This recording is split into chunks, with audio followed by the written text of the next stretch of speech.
大家好，移民係一個大工程嚟嘅，做一個過來人咧都感受甚深啊。咁啊，首先要搬屋啦，而且咧就要搬去冇雷公咁遠喎，又要空運又要海運，都幾多嘢搞噶。咁啊，其次就係改變埋工作喎，好多朋友移民咗之後個工作咧係完全唔同啦，收入水平可能爭好遠啦，咁你工作環境咧亦都同之前會相差好遠。咁再其次咧就係朋友啊、屋企人啊都會有所改變，咁所以咧真係有好多地方要適應㗎。之前有一個報道都話，有一啲移民英國嘅香港人都會受到情緒困擾。咁另外有啲人咧亦都係需要唔同方面嘅支援。呢一集節目裏邊，我就會介紹一個非政府組織叫 Barnardo， 咁佢咧就設立咗一條熱線，幫助移民嚟英國嘅香港人啦。Today we have Richard and a couple who are from Barnardo. They now operate a hotline that help Hong Kong people to getting settled in UK. Could you please tell us more about your organization, Barnardo? What does it do and whom you serve? Sure. So Barnardo's are a children's charity, and we've been helping children for many years. One of the organizations of many services that we have within Barnardo's is the Boloh helpline. And we receive funding from the National Emergency Trust. Boloh, which means speak. We were given funding to support young people and parents from Black and Asian or ethnic minority backgrounds who were disproportionately impacted by COVID-19. The service has expanded to include 3 further projects, and one of those projects is the Hong Kong project. So Boloh is a national service with helpline advisors, and we're based across the UK. We have specialist helpline advisors who work in a culturally informed manner and are knowledgeable about the lived experiences of these communities. And our helpline advisors speak a range of languages, and we have access to interpreters, where required. Over the last 17 months, we've received over 3,000 referrals for support. So how does that support work? We are a free phone number where you can contact us directly and speak with helpline advisors. We also have a web chat system available from the website where you can type in any questions you may have, and we will be able to respond to you in real time. And you can also contact us through email, so you can send your email response and then we can respond back to you. Our helplines are open from Monday to Friday from 10 a.m. to 8 p.m. and on Saturdays from 10 a.m. to 3 p.m. And all our calls are confidential. We've got 3 tiers of support. We do signposting. We provide a tier support where our advisors can work with you over a number of calls to help you to identify what those needs are. And we can arrange for regular callbacks. And then we have a 3rd tier of support, which is around therapy that we're able to provide if you need more help and support, maybe in settling in the UK. So those are the 3 tiers of support we currently offer with our Hong Kong service. I see. Thank you very much. Very clear explanation. So you mentioned that you started as a children's charity. How come it now starts to provide services to BNO visa holders from Hong Kong? Well, I think what we recognize here at Barnardo's is that there are so many reasons why, there are vulnerable people needing our support. And, ultimately it is about the children. It's about resettlements. And I think, what we do ensure with our services is that we provide support for a whole range of people in a whole range of situations, and it does reflect the needs of people today. So one of the other services that we do have is for the Ukraine support service as well, which is about supporting families and children in resettlement. So I think with the theme being resettlements, we recognize that actually, there are lots of issues which will affect, individuals, but also families. And it's about looking at some of those values and being best able to support, families. I think we are all children at some point, whether we're adults, and I think it's that theme of wanting to be looked after or feeling like you are supported. And this is what Barnardo's aims to do, whether it's through signposting, whether it's through providing therapy or talk support, or just having somebody on the end of the phone to be able to help you. So Barnardo's have a long history of supporting, a range of people, specifically children, But however, that does extend to individuals who are vulnerable, families and those in need. Okay, thank you.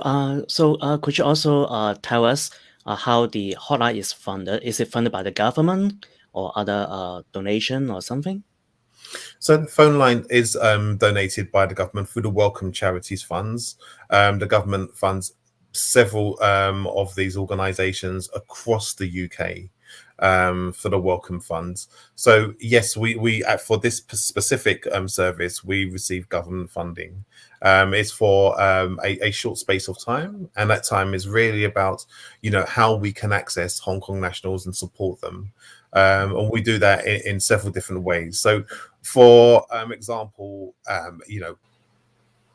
we may have callers who contact us for advice around schooling, education, employment opportunities, maybe how to access national insurance information. So there's a range of different queries that we experience. And I think for us at Barnardo's, it's really important that we try to identify what the needs are of Hong Kong nationals who are accessing the UK. So for that, we have various different services, and the government give us scope in how we access and what support we provide. So I think it's fair to say that as a children's charity, that we do focus on our strengths, and those strengths are safeguarding, those strengths are bullying and isolation, how to communicate with others, what to do if you're feeling isolated or lonely, where to go for support. So yes, we receive the funding from the government. I think what we have to be is creative as to how we use that money and how the support that we are providing. And we also need to make sure that is effective, that the information that we're giving out is going to be helpful, that we are going to gain the trust of the community in being able to kind of, offer the support that's required. And if we don't know what the answers are, signposting to services where that support can easily be accessible. Okay, thank you. I see that Barnardo service is really valuable to your clients, especially for Hong Kong coming to UK. So now I'm switching back to Cantonese. I have some questions for 家寶。而家用翻廣東話同你傾傾啊。咁啊，想問翻阿家寶啊，其實咧個電話熱線係咪都可以用廣東話同你哋傾㗎？可以啊，絕對可以用廣東話嚟傾㗎。咁因為好老實啦，響香港我哋都接受咗好多年嘅英文教育㗎嘛，由小學、中學甚至乎大學。咁但係嗰啲英文好多時其實都係講緊為着應付考試而去學㗎嘛。係啦，咁當真係將英文放翻去嚟到英國，完完全全係一個講英文嘅角度嚟講嘅話咧，喺日常生活嗰度，我哋就算學咗10幾年英文，其實我哋都會膽怯去講嘅。咁所以變咗，當你喺適應英國要面對咁多嘅困難，你連求助去問一個問題，其實都咁舉步維艱嘅時候咧，咁未免對於成個適應都好辛苦。咁所以變咗我哋個 hotline 咧都可以用廣東話去問嘅。咁但係我哋個 hotline 除咗我自己之外啦，即係我就一定係講緊廣東話㗎啦。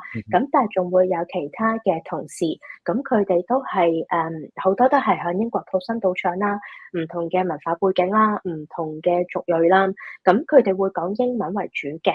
咁但係當我哋嘅同事接到你嘅電話嘅時候咧，都冇需要擔心，唔使即刻收線嘅。係啦，你同佢講就係可能I'm not good at speaking English. Can I speak Cantonese? 咁然後咧我哋嘅同事就會幫手去揾翻譯服務㗎啦。咁若果你話唔係啊，真係翻譯服務都唔得啊，我真係好想要有個廣東話嘅人直接面對面咁樣講嘅，咁你都可以嘗試同我哋嘅同事講一講，咁有機會同事就會將個電話就再轉駁俾我咁樣咯。我見你喺你哋啲宣傳單張裏面咧都有講話呢個服務主要係為 BNO 過嚟英國嘅香港人啦嚇。咁啊有啲我都識啲朋友咧就本身佢就唔係 BNO Visa 嘅即係獨立嘅申請人嚟嘅，可能係一個 dependent 嚟嘅。又或者有啲朋友咧佢本身係透過其他途徑，例如本身係 British Citizen 啦嚇，或者其他 tiers 有啲 work visa tier 啊。咁呢啲朋友咧係咪都可以用你哋服務㗎？我哋服務，因為如同 Richard 頭先所講啦，我哋嘅服務都會有分幾個層次嘅。咁如果你話一啲基本嘅諮詢啦，又或者可能嗰啲諮詢我哋未必真係答得到嘅話，我哋可能要有一啲 side posting，我哋會轉介話俾你知，你向邊一度揾邊一啲 agency 或者 resources 去答到你嘅問題。咁呢一啲嘅話咧，無論你係 BNO visa 又好啦。你係 dependent visa、work visa、BC， 甚至乎你未嚟英國嘅，仲喺香港嘅，準備嚟英國嘅，咁其實都可以揾我哋嘅。咁但係若果你話去到一啲叫做 Tier 3嘅 cases，即係講緊我哋會提供電話啦，我哋會提供 tablet 啦，會提供 food voucher 或者會提供一啲心理治療嘅服務嘅話咧，咁嗰一啲都必須要係透過 BNO visa 嚟到嘅人先至可以用嘅。咁即使你係揸住個特區護照都好，係跟住伴侶有個 BNO 嘅 passport 嘅伴侶嚟到，咁你淨係攞住個特區護照嘅，咁你都可以走過嚟，因為其實你都係透過 BNO visa 嚟㗎嘛，咁啊，咁係啦，因為若果你話你 BC 啊或者 spouse visa，咁嗰啲我哋都即係假設。有機會其實你喺英國某程度上係有一啲 connection， 有一啲 support 喺度。咁但係 BNO national 可能真係由香港嚟英國係完全冇人冇物咁樣嚟㗎嘛，係一個最 vulnerable 嘅狀態。咁所以變咗我哋都希望我哋嘅 funding， 即係涉及 Tier 3嗰一啲嘅資源，都係放翻喺 BNO national 為主咁樣。明白。剛才你都提過咧，就係未嚟英國咁，但係咧就計劃緊嚟英國。咁可能都係經過 BNO Visa 呢條渠道嘅朋友咧，都可以用你嘅服務啦。咁係咪跟翻你講嘅時間啦，同埋咧就係嗰個電話號碼就可以直接聯絡到你哋㗎啦？係啦，電話號碼啦，我哋亦都會有 web chat 啦，又或者你可以 email 我哋都得嘅。咁我哋即係收到你嘅文字信息啊，或者收到你嘅電話啊，voice message 啊，咁我哋都會盡快去回覆咁樣。關於 Boloh 嘅電話號碼啦，同埋嗰個 web chat 同埋嗰個係電郵地址咧，我就放咗喺描述下面㗎啦。咁所以觀眾咧可以自己去睇翻描述下邊咧，就可以撳落去直接睇到嘅。咁問翻阿家寶啦，咁之前咧你都講過話有個免費嘅熱線啦。咁呢個熱線咧係咪即係第一次打就免費啊？如果係再一啲，你剛才睇過 Tier 2啊、Tier 3嘅 service 咧，係咪有啲都係到時可能轉介啊，或者係要收費咁樣嘅？我哋自己本身 Boloh Helpline 提供嘅服務咧，就完全唔使錢嘅，即係無論你係解答查詢啦、side posting 服務啦，甚至乎你話要電話、要 tablet、要一啲嘅心理治療咧，全部都唔使錢嘅。係啦，咁但係若果你話我哋有機會 side posting 去一啲嘅地方，咁嗰啲嘅地方會唔會要另外再收費定係點咧？咁就要自己去留意翻。咁若果真係要收費定係點嘅，我哋都可能會喺 side posting 呢個資源嘅時候，同你預先講定，等你有個心理準備，用或者唔用就係你自己嘅決定啦。咁樣。你提及嘅 side posting 咧，即係其實係同一般 referral 有冇分別㗎？即係其實係轉介咁嘅意思，定係又唔係正式嘅轉介嘅，反而我哋係會鼓勵，即係我哋話俾你知，例如呢一個 agency 或者呢一個網頁會有相關嘅資料嘅，我哋會俾你，然後你就嘗試撳入去自己去睇。咁但係當然，若果你話睇嘅過程當中好困難，我真係可能一個英文字我都唔明白嘅，你可唔可以幫我翻譯啊？咁嗰啲冇問題嘅，你可以揾翻我哋，係啦。咁但係 side posting 指嘅就係呢一個意思咁樣。咁講咧，都可能即係有冇牽涉到一啲係地區嘅有分別咧？你哋服務係咪都係成個全個英國包埋北愛，定係都有冇分地區咁樣？係啊，全個英國嘅咁樣，咁所以變咗，只要你係喺英國嗰度，即係無論你係 Wales 啊、Scotland 啊、北愛嗰邊啊、或者係 England 呢度，咁都冇問題嘅，都可以打電話揾我哋嘅，係啦。我啲觀眾咧成日都問我好多奇難雜症，好多唔同嘅問題嘅。咁有啲咧就牽涉到稅務啦，有啲咧就牽涉到就嚟要，即係有啲朋友可能嚟得耐啲啦，即係BNO Visa 就未咁快嘅，咁但係有啲朋友佢可能揸其他 Visa 入咗嚟啦，都可能要揾個律師幫手話即係要搞入籍啊。咁嗰啲咧係咪都係揾你哋去做一個 side posting 嘅？我哋會 case by case 去睇嘅，睇下你想要啲乜嘢。咁如果你話要一啲好簡單嘅資料嘅，咁有機會我哋都可能會揾到一啲嘅資料答到你。咁但係如果你話究竟我要交幾多稅啊，使唔使交啊，或者咁樣做係咪真係可以申請入籍㗎？咁喺呢一啲位咧，有機會會涉及法律意見嗰啲咧，我哋都未必係覺得自己合適去做呢一個工作，因為我哋相信都一定會有其他嘅 agency 比我哋更勝任呢個工作嘅。咁所以變咗喺呢啲位，我哋都會轉介啦，就可能教你點樣可以揾一個 immigration officer， 你可以問到關於一啲嘅移民嘅意見。咁但係 immigration officer 當中揾資料有可能有一啲係免費，有啲唔使錢嘅，咁就變咗到時候你自己決定要唔要去俾錢或者免費去用嗰啲服務啦。多謝晒你嘅寶貴意見啊！咁啊，都唔少朋友咧就係計劃緊嚟啦，又或者咧都係啱啱落咗機冇幾耐，1-2個禮拜咁樣嚇。咁你哋會唔會有啲咩建議俾佢哋咧？即係等佢哋準備過嚟英國嘅生活咁樣嘅。因為要移民過嚟英國係真係喺香港要放棄晒所有嘢，係一個好重大嘅決定。咁喺呢啲位，我會衷心建議要嚟到嘅準備嚟嘅香港人係真係要同你屋企人去傾清楚，特別係嗰啲有份要嚟到英國嘅人，咁就唔好氹氹，尤其是作為爸爸媽媽，我哋即係好大機會都係為着小朋友而走噶嘛，係啦。咁但係小朋友有啲可能去到青少年嗰啲時期，佢本身喺香港有一啲嘅朋友圈子，你叫佢突然之間放棄佢嗰啲朋友嚟到英國嘅話咧，佢哋未必肯制嘅。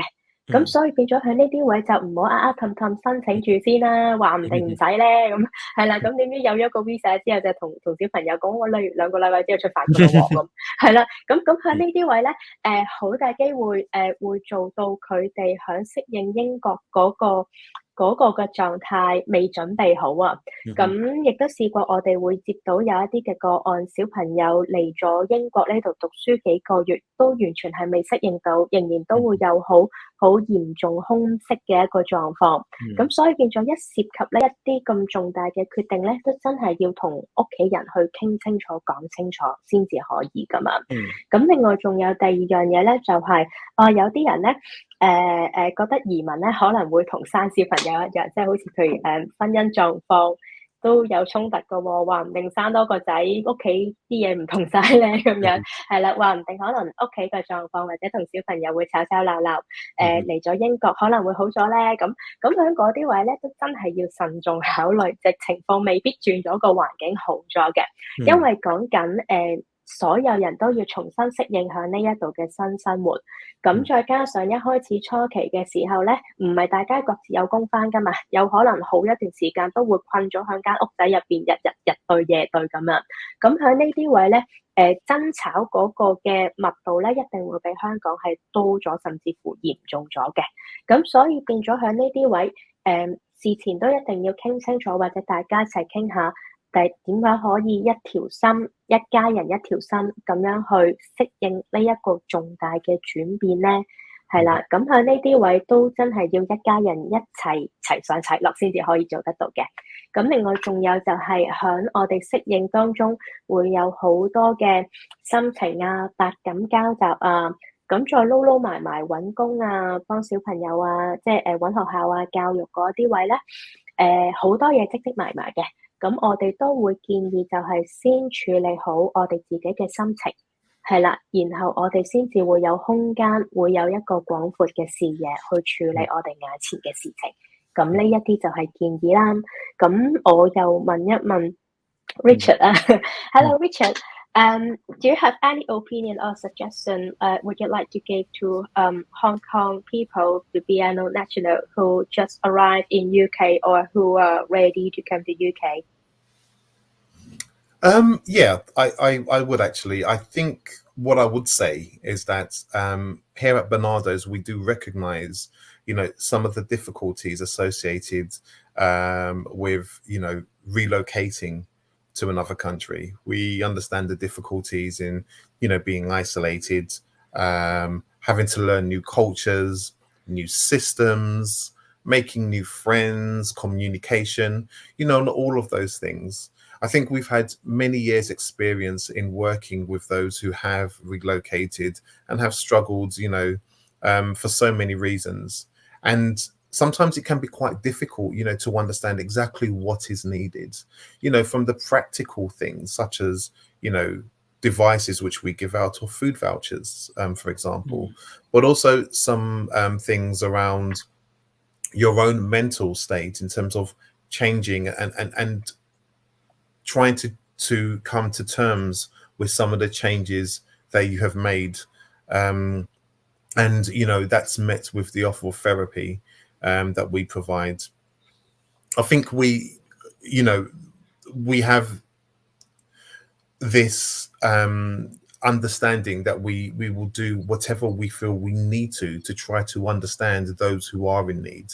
We have a very skilled team of helpline advisors who are very empathic, who have lots of experience in working with asylum seekers and refugees and those who are fleeing conflicts, or also just those who are just wishing to resettle, and what that might look like, and what help and support is needed to help that.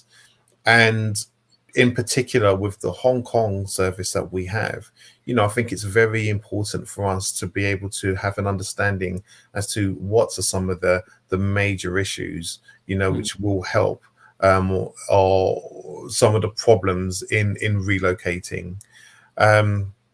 So yeah, we work very hard in researching, in forming new links with organizations, in ensuring that our helpline advisors are able to be in a position to best support those in need, and we will continue to do so. We understand that it's an ever-evolving process, that we can never completely learn everything, but it's fair to say that within our service, we are always learning from different cultures, and we hope that does continue. So thanks. So Richard, in those cases you've handled, what are the most frequent issues that are encountered by Hong Kongers coming to UK? I think what we have seen is that the most valuable resources or need is information on education, employment, infrastructure. Language is also very important. What do you mean by infrastructure? Just in terms of the British culture, in terms of the systems. So, for example, we've had conversations around how to apply for a driving license and how long to expect. Yes, it's very long process. Yes, absolutely. We also, have had conversations around, employment opportunities, training opportunities that are available. So I think for us, it's really important that we are able to access information around those needs. And if we can't find the information, or we don't know the information, then we partner up with organizations that can help. So we are, forever speaking. I think on a weekly basis, like I said, we have lots of other grant holders from the Welcome Fund who are also accessing funding all across the country, and we meet on average with 2 or 3 organizations just to learn from each other around some of the Hong Kongers that they're accessing, what the needs are. We're sharing resources. We're always talking about how we can best engage with the demographic. We also are talking more with schools, because we understand that in schools children are sometimes suffering and finding it quite difficult to fit in, whether that's bullying and isolation, whether that's just a lack of understanding, or simply just missing friends in Hong Kong and family. I think it's really important that we understand that, and it's really important that we work with schools so that they can understand. And one of the things which we are doing, as I've said, we've had the Conversation Club, where we have kind of seen that it's very good to talk for people, to share experiences. And it's something which we would like to do more with, working with younger people, younger Hong Kongers in schools, and talk about their experiences and their problems and how we can best help. So again, I think for us, it's very much a two-way learning. So Hong Kong has been very open. Hong Kongers have been very open about what they would like and what the problems they're experiencing. And I think it's really important that Barnardo responds with giving back and providing some of those answers and ways to be able to achieve certain things. I would like to add some points, but I'll speak in Cantonese 係啦，因為咧我哋會有個輔導嘅服務㗎，咁但係都想，因為我自己本身喺香港都係做緊社工啦，咁所以變咗我大約會明白香港人對於輔導嗰個嘅嗰個想法，同喺英國咧度其實都幾唔同下嘅，即係有機會我哋喺香港可能會覺得自己嘅情緒搞唔掂啦，婚姻準備亮紅燈啦。又或者湊仔都完全搞唔掂啊咁樣，咁嗰啲位我哋先至可能會揾一啲嘅輔導員啊、社工啊去傾一傾。咁但係其實嚟到嚟英國嘅話咧，總之你想要揾個人去傾，而嗰啲人其實你覺得唔係三姑六婆，係啦，有一個人專業少少咁樣同你去傾嘅話咧，咁基本上就已經可以揾㗎啦。咁因為講緊響成個適應啦、移民啦，好多嘅重大決定。咁點樣可以做到一啲比較理性啲嘅決定咧？咁喺呢啲位咧，其實治療師可以幫得到嘅。咁而當喺面對緊成個適應好漫長、好多改變，想要有個人可以幫住自己去度過呢一啲過程嘅話咧，咁其實我哋都可以透過治療師去講，甚至乎嚟到嚟英國有一個新生活，我想要有一啲內在嘅改變，要有一啲內在嘅成長。咁嗰啲咧，其實我哋都可以揾治療師去傾一傾。咁所以你會望到喺呢一度，我哋對於輔導嗰個嘅想法，同我哋之前去香港即係有問題啊，咩都亮晒紅燈先至揾人傾咧，係完全一個截然不同嘅狀況嚟嘅。咁所以變咗我都希望即係，若果嚟到英國有需要揾人講一講，又唔知喺邊度揾到一個講廣東話嘅人，又唔係三姑六婆嗰啲嘅，咁其實可以揾我哋去傾都得嘅。我諗都係啦，即係香港人咧，即係嚟到異鄉啦，都係一個異鄉啦。咁就係同香港環境好唔同嘅，即係特別係英國地大物博啦，咁就係有時都唔係咁容易撞到同路人啦。至少講廣東話人咧，就應該會少啲。咁啊，大家可以用個輕鬆啲嘅心情咧，去即係唔使咁緊張，就係以為真係出咗問題咧，先至去輔導。咁咧就 casual 一啲啊，即係有啲嘢想揾人傾下啦，都可以揾翻Boloh啦，就係同大家傾下偈嘅。